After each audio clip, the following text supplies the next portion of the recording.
Does your family think that you're the problem child?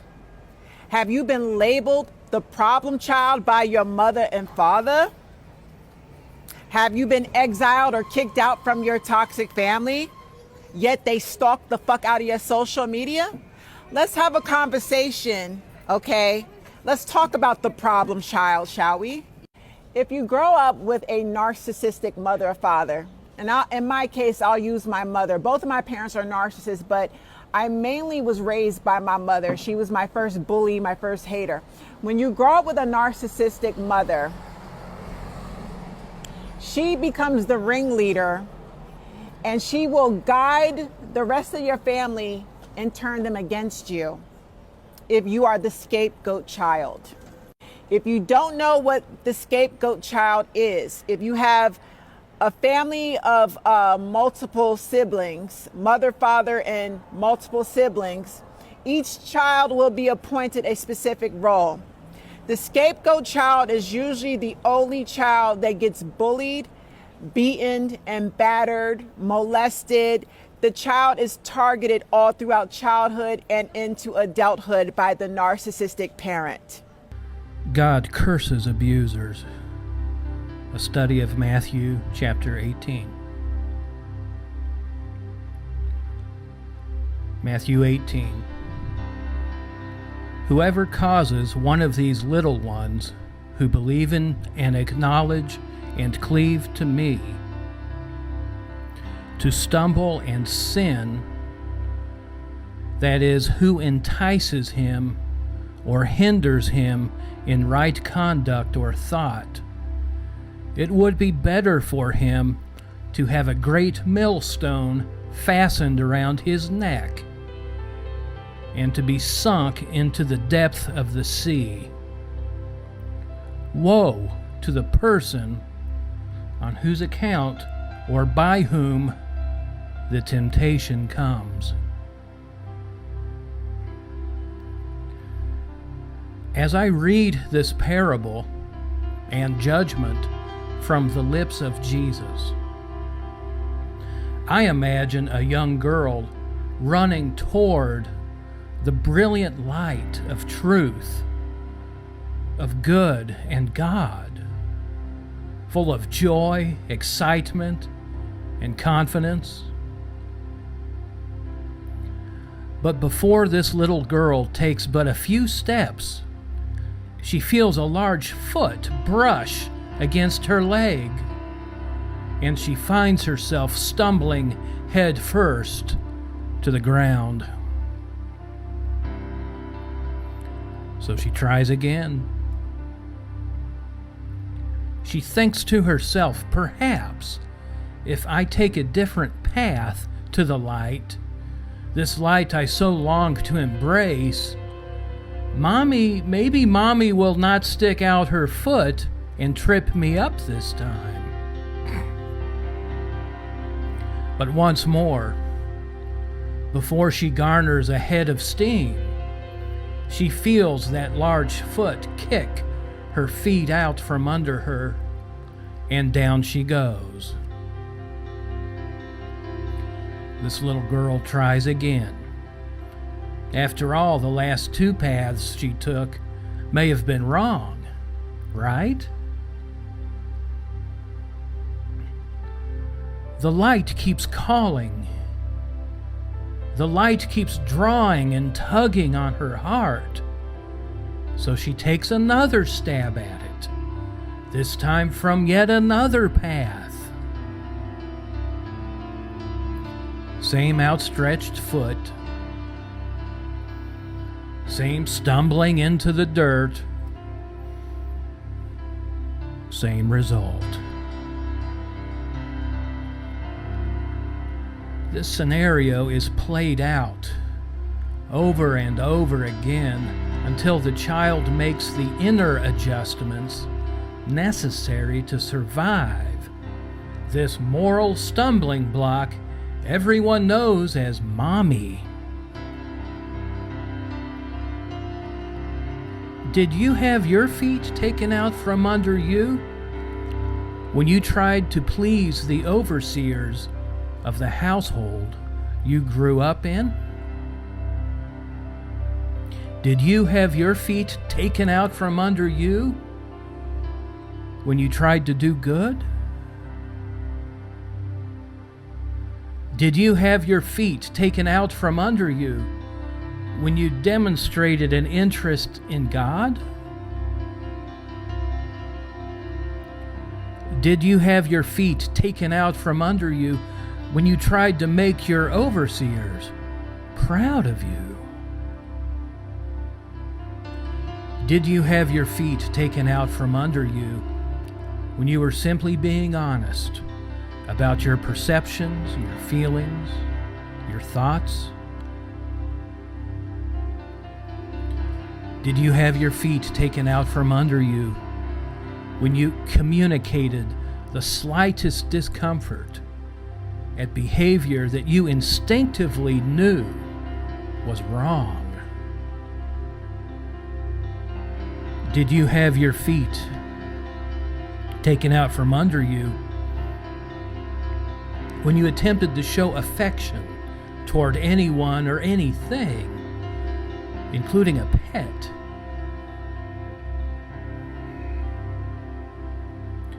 These are examples of the morally darkened man or woman playing the illegitimate role of a parent, causing you to stumble, tripping you up, punishing you, castigating you, isolating you, mocking you, and terrorizing you, all because of this longing inside of you to follow after the path of righteousness in accordance with the dictates of your own conscience. These are examples of the price you paid for the slightest expression of your true self. This foot of stumbling used to trip up the child born into a household of narcissists comes in many forms. Sometimes the foot of stumbling comes in the form of a subtle slipper.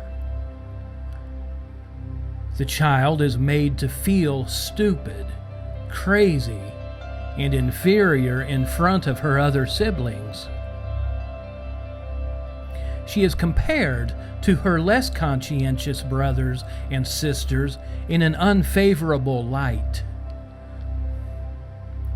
She is labeled misfit to members of the extended family and family friends. Her punishment for seeking after the light within her is isolation and exclusion. Sometimes the foot of stumbling comes in the form of a hardened leather boot. Physical, emotional, sexual, and spiritual violence is executed with cold-hearted efficiency in order to punish the child for even daring to think of following the path of her true self. Sometimes the foot of stumbling has the angular precision of a pair of stilettos. Words and actions that cut to the very core of the child's conscience. So deeply, in fact, that in many cases the child disassociates from her conscience altogether in order to avoid the shame instilled there by her malignant caregivers. Eventually, this child is confronted with an impossible situation. She can perceive the path of truth and good that is resident inside her own heart of hearts. She not only recognizes this path, she is compelled by the inexpressible force of her conscience to walk that path. Any attempt to enter this path she perceives inside her soul, however, is met with brutal, ruthless resistance from the very people she looks to for guidance on this inner journey. Let's look at Proverbs for a moment. Enter not into the path of the wicked, and go not in the way of evil men. Avoid it, do not go on it. Turn from it and pass on. For the wicked cannot sleep unless they have caused trouble or vexation. Their sleep is taken away unless they have caused someone to fall. For the wicked eat the bread of wickedness, and they drink the wine of violence. This proverb illustrates quite vividly, I think, the dilemma faced by the conscientious child born and raised in a household of conscience-less narcissists. This child is faced with the torturous task of avoiding the path of the wicked while living in the household of the wicked. How does a child born into a family overlorded by the wicked not enter the path of the wicked?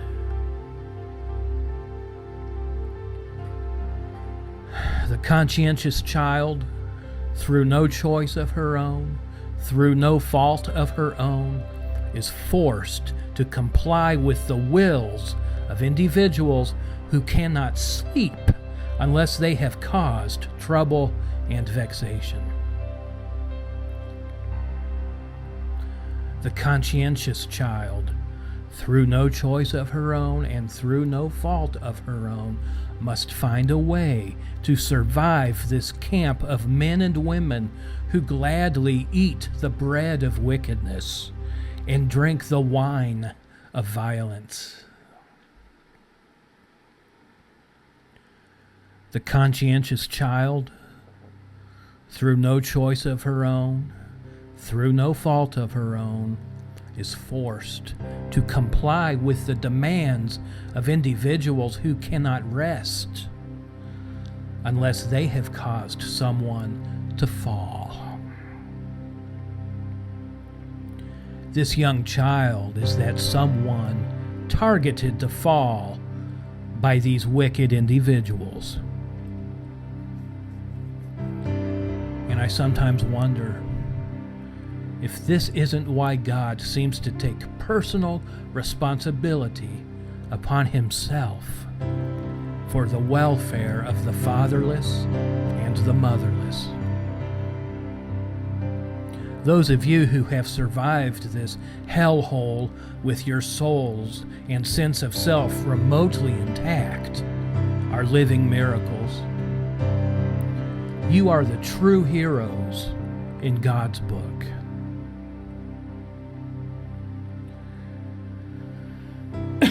Let's look at Matthew 18 again, this time from the King James Version. But whoso shall offend one of these little ones, which believe in me, it were better for him that a millstone were hanged about his neck, and that he were drowned in the depth of the sea. Woe unto the world because of offense, for it must needs be that offense come. But woe to that man by whom the offense cometh. The word offend means trip, stumble, stumbling block. Strong's Greek lexicon amplifies the meaning: to cause a person to begin to distrust and desert one whom he ought to trust and obey. We could just as easily paraphrase Matthew 18:7 to read as follows and not diminish the meaning of the verse at all. Woe to that man by whom a stumbling block comes. Woe to that man who causes one of these little ones to trip and fall. Woe to that man who causes one of these little ones to distrust and desert the one whom he ought to trust and obey. Now, I'd like to explore what Jesus meant when he used the word woe. We don't use that word anymore, at least not in the way Jesus used it. The word woe, in the context used by Jesus, means a ban or curse solemnly pronounced and accompanied by excommunication. It also means the denunciation of something or someone as accursed. Jesus pronounces a solemn curse on the man or woman who causes a little one to stumble from the truth. Jesus excommunicates the man or woman who causes a little one to trip and fall in their pursuit of good. In other words, God has absolutely nothing to do with such a man. The man or woman who causes a little one to distrust their God-given sense of right and wrong is denounced by Jesus as accursed and appointed to utter destruction. Jesus said it would be better for this man to swim with the fishes than to offend one of his little ones. The man or woman who deliberately, purposefully, and relentlessly pursued your soul is not looked upon by God with mercy. No, God absolutely detests them with a red-hot hatred. His judgment of those who abused you will make the mafia's treatment of those who dared betray their code of secrecy look like a picnic. Jesus pronounced a curse on the malignant, narcissistic abusers of the world.